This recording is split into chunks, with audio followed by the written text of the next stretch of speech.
Got that beaker in my hand. Collar popped and feeling grand. Now our safety check's complete. So time to groove and move our feet. Hey guys, welcome to Story Lab. This week, we're taking a look at the story of a guy who showed everyone just how possible the impossible can be. On Story Lab tonight.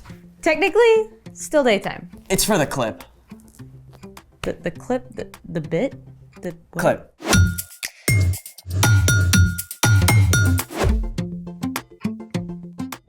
Hey guys, I'm Skylar. And I'm Sebastian. This month, we're talking about how trusting and remembering that God is with you can help you handle great things. And small things too. And things in between. And things that just feel impossible. You can't do the impossible. It's in the name. Oh, can't you?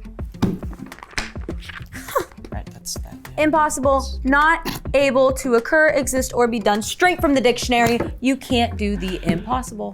Oh, Skylar, poor simple Skylar. You know what? You underestimate me.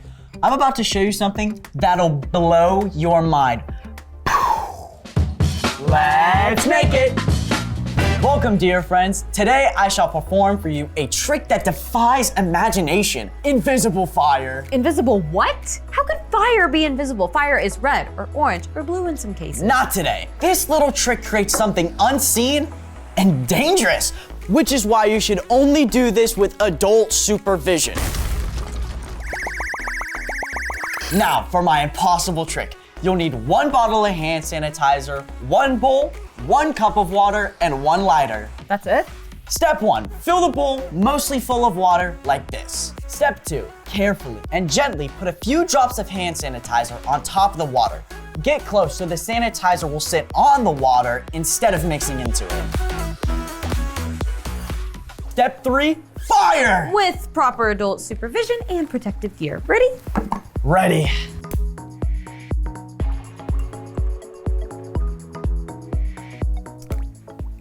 And voila! Nothing happened. Just because you can't see it doesn't mean it's not there. Science is about observation, so how do we observe this so-called invisible fire? Like so. If you would do the honors, hold this piece of paper over the bowl.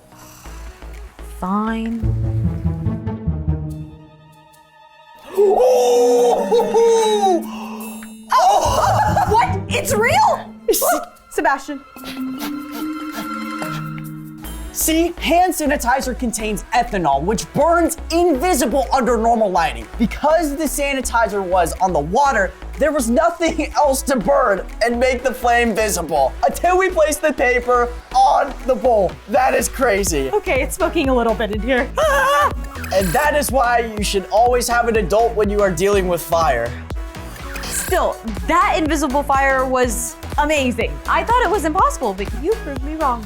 And speaking of doing the impossible, it's time for The Story Before the Story. Today, we're in the book of 1 Kings. In the beginning, God created everything, including people. We had a perfect friendship with God, but people chose to turn away from God. They sinned. That caused a terrible curse that infected every heart and pulled people away from God. Everything was broken. But God loves us so much. He wanted to restore our relationship with him. So, God began an epic rescue plan. God chose Abraham and promised to bless the whole world through his family. Sometimes this family, God's people, followed him, but oftentimes they turned to go their own way. So God gave Israel kings to lead the people, but most of them didn't follow God either. One of these kings was a man named Ahab who tried to destroy God's prophets. But one prophet refused to back down, the prophet Elijah. Which is where our story starts. Take it away. Hey everyone, I'm Colin. Brace yourself. Today's story has comedy, drama, and even pyrotechnics. King Ahab had led the people away from God, so God sent the prophet Elijah to declare that no rain would fall on the land until Elijah said so. The crops all died and the people of Israel became desperate. After more than 3 years, God sent Elijah to confront Ahab. Well, if it isn't the great troublemaker, Elijah. It's you and your father's family who have caused trouble. You've turned the people away from God to follow false gods like Baal and Asherah. Who are you calling false gods? Let's settle this. Call for all the people to meet me on Mount Carmel, and bring the 450 prophets of Baal and the 400 prophets of Asherah. You better be ready to face the consequences. I could say the same to you. Ahab gathered the prophets of these false gods and met Elijah on the mountain. A huge crowd of Israelites came to watch. Elijah called out, How long will it take you to make up your minds? If the Lord is the one and only God, worship him. But if Baal is the one and only God, worship him. I'm the only one of the Lord's prophets left. But Baal has 450 prophets. Yeah, we own this place. Get 2 bulls. Let Baal's prophets cut one up and put it on the wood. But don't let them set fire to it. I'll do the same. You pray to Baal, and I'll pray to the Lord. The God who answers by sending fire is the one and only God. Okay, fam. Time to show you what a real God can do. The prophets of Baal prepared the offering and prayed to Baal from morning till noon. Baal, answer us. Show us a sign. Send down your fire and wipe the smug look off Elijah's face. But as much as they prayed, nothing happened. Shout louder! Maybe Baal has too much to think about. Or maybe he's gone to the toilet. Perhaps he's away on a trip. Or sleeping. Wake him up. Dance harder, guys. He's making Baal look like a loser. The prophets of Baal continued to shout out all through the afternoon, but there was no reply. At last, it was Elijah's turn. He called out to the Israelites. Come here to me.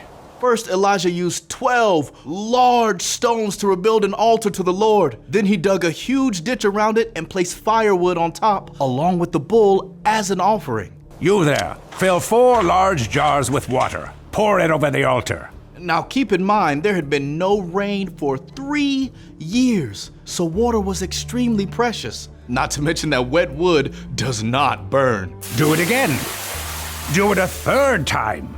The whole thing seemed outrageous, impossible. Elijah called out to God. You are the God of Abraham, Isaac, and Jacob. Answer me, so these people will know that you are the one and only God, and that you are turning their hearts back to you.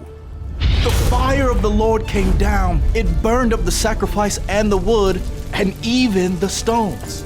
The people of Israel saw this and bowed in worship before God. Elijah told Ahab, Go, eat and drink. I can hear the sound of a heavy rain. But it wasn't actually raining yet. In fact, the sky was completely clear. Elijah climbed to the top of Mount Carmel and bent down toward the ground. He told his servant, Go and look toward the sea. I don't see anything. Go and look again. Elijah asked his servant to do this 7 times, until finally, I see a cloud. It's as small as a man's hand. in moments, the sky darkened and a wild wind picked up. Heavy rain fell in torrents. Elijah, filled with God's power, raced ahead of Ahab's chariot all the way to the town of Jezreel. The drought was finally over. Elijah acted in complete confidence that God was with him, and God did what seemed impossible, sending fire from heaven and following it up with rain. Because of this, the people of Israel turned back to God. The end. Whoa, that story really did have everything. And did you hear those sick burns Elijah dropped? I will admit, Elijah definitely had some sass.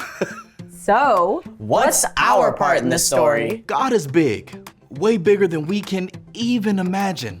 And as we saw in Elijah's story, God can do things that are unthinkable to us. In fact, God can do the impossible. When you believe that, you can live with a lot more confidence. So simple, but so not always easy. Especially when you do face things that seem impossible. Like how to handle it when your parents are fighting a lot. Or you've got a learning challenge, and it's really hard for you to understand what you read. Or even if you just have to take some really yucky medicine. God is probably not going to send fire from heaven to solve your problem, but God promises to walk with you through it. God can give you peace and bring good out of even the hardest things. So we don't have to just try really hard to trust that God's got us. That's right.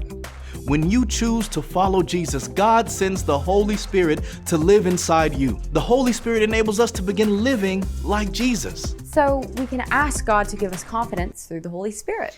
Even when something seems impossible. I think you've got it. See you next time. Bye. So here's the thing. God can do the impossible. Whether it's actually sending fire from heaven, Or giving you peace and a clear mind during a stressful math test. or creating invisible fire. I am so ready. Thanks for joining us in the Story Lab. See you next time. Think we can make some invisible s'mores? I think that would be impossible.